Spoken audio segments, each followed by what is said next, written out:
Avui ens trobem aquí al Parc de Bellvitge i a l'Hospital Duran i Reynals perquè està tenint lloc Sinergia 2025, les portes obertes de l'IBIVELL. La nostra intenció és portar la ciència i la recerca que es fa aquí a Bellvitge, en un centre públic, a l'abast de tota la societat. En l'edició d'avui el que fem és això, fer-ho més palès que mai amb el nostre logo del lab, del laboratori, al barri, a Bellvitge. Fem visites a les instal·lacions. És molt atractiu ensenyar el lloc on es generen els resultats.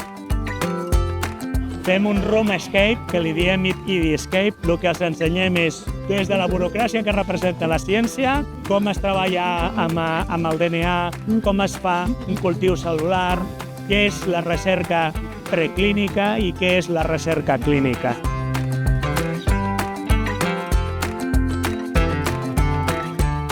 També fem xerrades divulgatives. Aquest any l'hem fet de temes molt novedosos, com a l'edició gènica, i de temes que són problemes de salut rellevants, com és el càncer de fetge.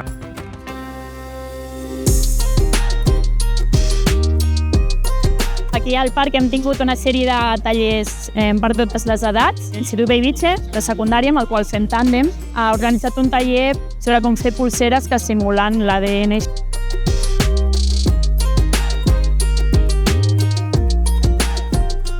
Jo vaig disfressada de pres per fer un símil de que els fumadors són presos del tabac.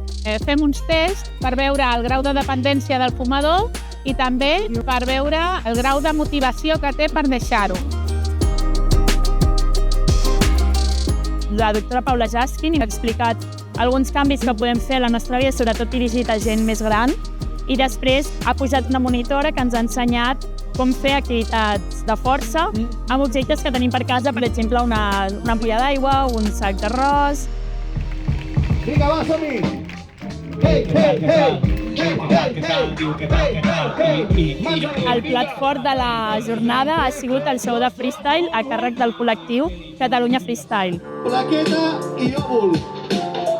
Nosaltres hem preparat unes paraules relacionades amb la recerca, la ciència, la salut, i ens estan aquí improvisant paraules com, per exemple, metàstasi, cèl·lula, colonoscòpia o laboratori. A obrir les coses que punxen com les roses. Jo sóc macròfag, em vaig menjant qualsevol cosa.